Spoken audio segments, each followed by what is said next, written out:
श्री कृष्णा। स्वागत है आपका साथी त्रिशला के साथ। कैसे हैं आप लोग? कैसे हैं घर में सब? ज़रूर बताइएगा।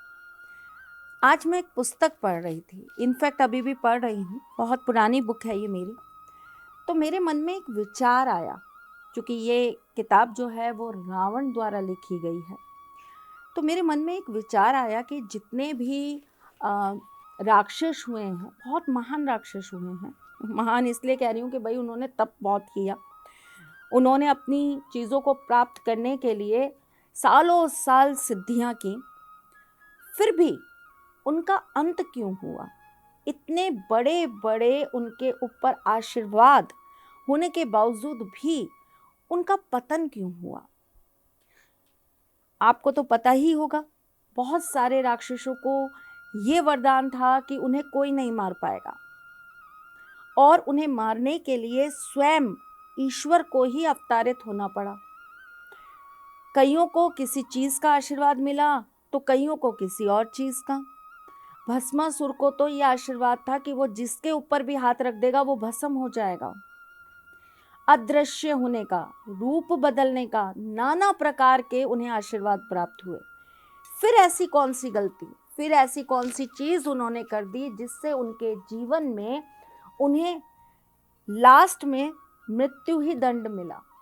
उनकी पूजा, उनकी साधना, उनकी तपस्या सब खत्म हो गई। ईश्वर ने उनका अंत करते वक्त ये भी नहीं देखा कि ये मेरा कितना बड़ा भक्त था, जिसका सबसे बड़ा उदाहरण स्वयं रावण है। ऐसा इसलिए होता है क्योंकि हम परिस्थितियों वश और कुछ जीवन के कठिन पलों के अंदर जो जैसा कहता है वो करने लगते हैं, बिना ये जाने कि ये धर्म के अनुसार है या धर्म के विरुद्ध। अगर आप भी अपनी मनोकामना सिद्धियों के लिए, किसी को अपना बनाने के लिए, या किसी व्यक्ति को पूरी तरीके से अपने वश में कर लेने के लिए, अपने जीवन की सक्सेस के लिए, नौकरी के लिए करते हैं ये कार्य, तो आपको भी इसका बहुत बुरा दुष्परिणाम प्राप्त होता है। क्या है ये काम, कैसे उपाय हैं, ज़रूर बताऊंगी। लेकिन इससे पहले ये बताऊंगी कि मैं कौन हूँ। मैं आपके एस्ट्रोलॉजर हूँ, वास्तुशास्त्री हूँ, चेहरा भी पढ़ती हूँ, आवाज़ भी पढ़ती हूँ और हाथों की लकीरें भी पढ़ लेती हूँ। चूँकि आपकी सारथी हूँ इसीलिए आपको जीवन का सार देने चली आती हूँ। हम अक्सर अपनी ज़िंदगी के अंदर बहुत सारी गलतियाँ वास्तु के अनुसार करते हैं। तो चलिए पहले जान लीजिए आज के कुछ वास्तु टिप्स।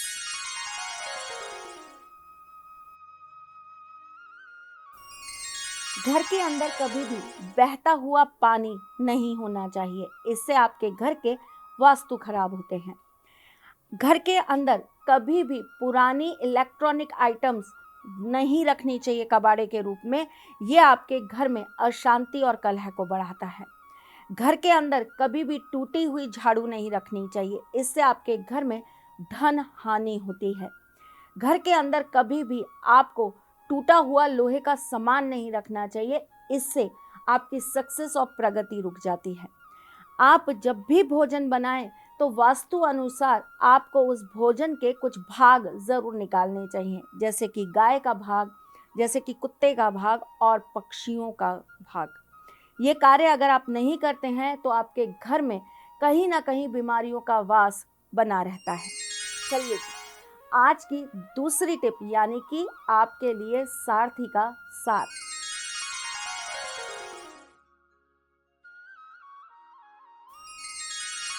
हम बहुत सारे दान पुण्य करते हैं, लेकिन कई बार वो दान पुण्य हमारे हिसाब से गलत हो जाते हैं।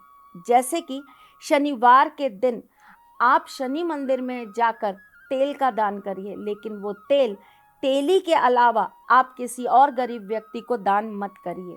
अगर आपको किसी गरीब व्यक्ति को कुछ भी देना है तो आप तेल में भोजन बनाकर दीजिए, लेकिन डायरेक्ट तेल आप शनिवार के दिन किसी गरीब या किसी ब्राह्मण को मत दीजिए।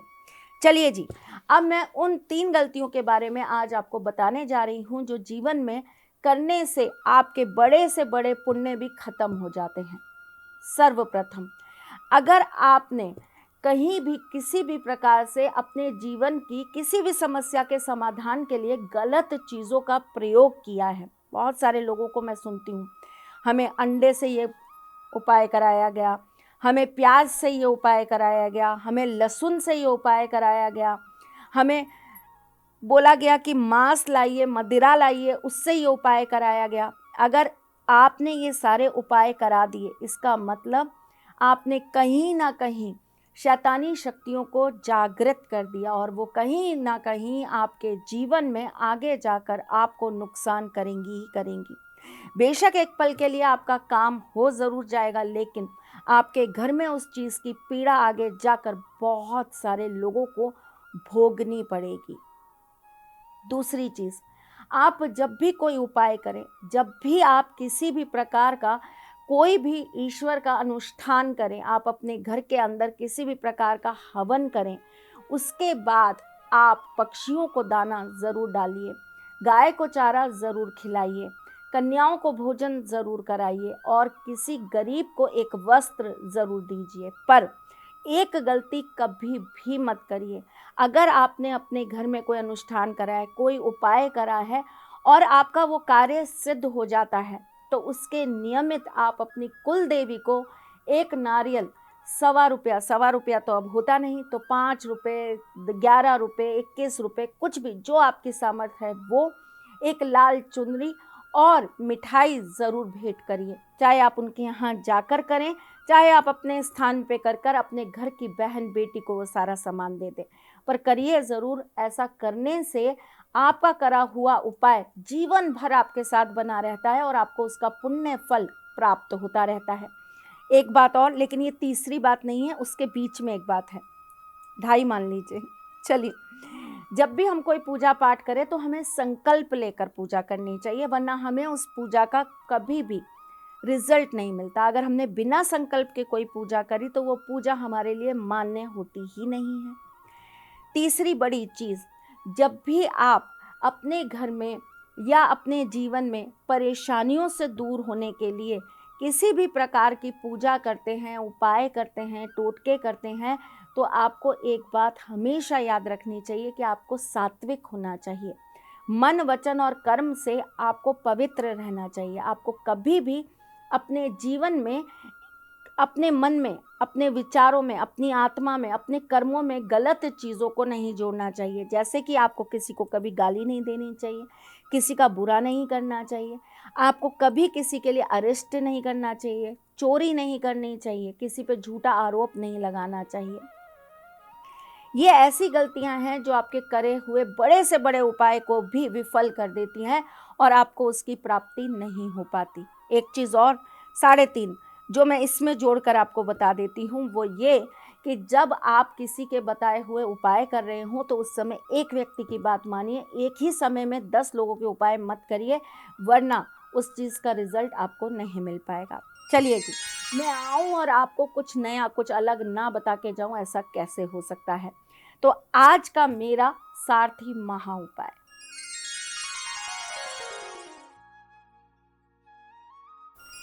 किसी व्यक्ति को अगर आप अपना बनाना चाहते हैं या किसी व्यक्ति को आप चाहते हैं कि वो जीवन भर आपका साथी बनकर रहे, चाहे वो आपके पति हैं, आपके घर का कोई भी मेंबर है, वो अगर आपसे रूठा है, आपसे रुष्ट है या आपको लाइक नहीं करता, आपसे नफरत करता है, तो ये उपाय उसके नाम से ज़रूर कर लीजिए। आपको एक वाइट पेपर पर एक नंबर लिख देना है। नंबर क्या है? 7191। इसके नीचे आपको लिख देना है एक ये शब्द। ये शब्द क्या है? ये शब्द है गम। इसके बाद आपको 2 लौंग इस पेपर के अंदर, इस कागज़ के अंदर लपेट देनी है।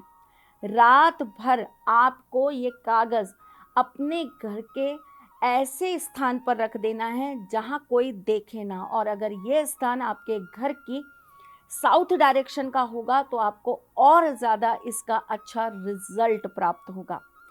अगले दिन सुबह नहा धोकर आपको एक पात्र ले लेना है, मतलब एक मटका ले लेना है, उसके अंदर पानी भर दीजिएगा और इस पेपर को उसके अंदर डाल दीजिएगा। इस मटके को आपको लाल रंग के कपड़े से ऊपर से बांध देना है, इसका मुंह जो है वो आपको बांध देना है। उस कपड़े के ऊपर आपको स्वास्तिक बना देना है रोली से, लाल सिंदूर से। उसके ऊपर थोड़े से चावल डालने हैं, थोड़े से पुष्प डालने हैं और साथ में आपको कुछ मीठा डाल देना है और इसे ले जाकर आपको किसी सुनसान जगह पर छोड़ देना है। अगर आप वहाँ पे हल्का सा खड्डा करके इसे दबा सकते हैं ना, लेकिन आधा दबाइएगा, पूरा मत दबाइएगा, तो ये आपको और ज़्यादा फायदा करेगा। जितने दिन लगेंगे इस कागज़ को इस पानी में घुलने में, उतने दिनों में वो व्यक्ति आपके लिए बहुत पॉजिटिव हो जाएगा, आपसे प्यार करने लगेगा और आपके साथ जीवन भर ऐसे ही रहेगा। मेरे किसी भी कार्य का, किसी भी उपाय का कभी भी किसी के ऊपर नेगेटिव इम्पैक्ट नहीं आता है। सात्विक चीज़ें बताती हूँ, जो ठाकुर जी के द्वारा निकली गई हैं वही चीज़ें आपको बताती हूँ, इसलिए आप बिना संकोच ये कार्य करा करिए, इससे आपको कभी नुकसान नहीं होगा। और एक बात और, जिसे मेरे उपाय लगते हैं जीवन भर के लिए लगते हैं, इसलिए मन से आत्मा से कार्य करिए। बोलिए बाके बिहारी लाल की जय और इस कार्य को कर दीजिए। मैं फिर आऊँगी कुछ नया, कुछ अलग, कुछ अद्भुत लेके। तब तक के लिए मुस्कुराते रहिएगा, रिश्तों में मजबूती बना के रखिएगा, अपने सारथी के साथ यूँ जुड़े रहिएगा, प्यार देते रहिएगा, प्यार लेते रहिएगा। ख्याल रखिएगा अपना और उनका जिनसे आप प्यार करते हैं। मैं जल्द आपसे मिलने आऊँगी, तब तक के लिए राधे कृष्णा। सारथी माँ त्रिशला ज्योतिष के क्षेत्र में विश्व विख्यात नाम है। ज्योतिष शास्त्र में पीएचडी माँ त्रिशला पिछले 22 वर्षों से ज्योतिष की सभी परंपरागत विधाओं के साथ साथ अनेक दुर्लभ गुण विधाओं जैसे परछाई एवं लफ्ज के अध्ययन से अपनी सटीक भविष्यवाणी और पूर्वानुमान के लिए विख्यात हैं। अपने उपायों द्वारा लाखों लोगों का जीवन संवार चुकी माँ त्रिशला लगातार 2016 से ज्योतिष विभूषण अवार्ड प्राप्त कर रही हैं। साल 2018 में उन्हें उत्तराखंड के मुख्यमंत्री त्रिवेंद्र सिंह रावत ने ज्योतिष विभूषण अवार्ड से सम्मानित किया था और साल 2016 में उन्हें राजस्थान में बेस्ट एस्ट्रोलॉजर के अवार्ड से नवाजा जा चुका है।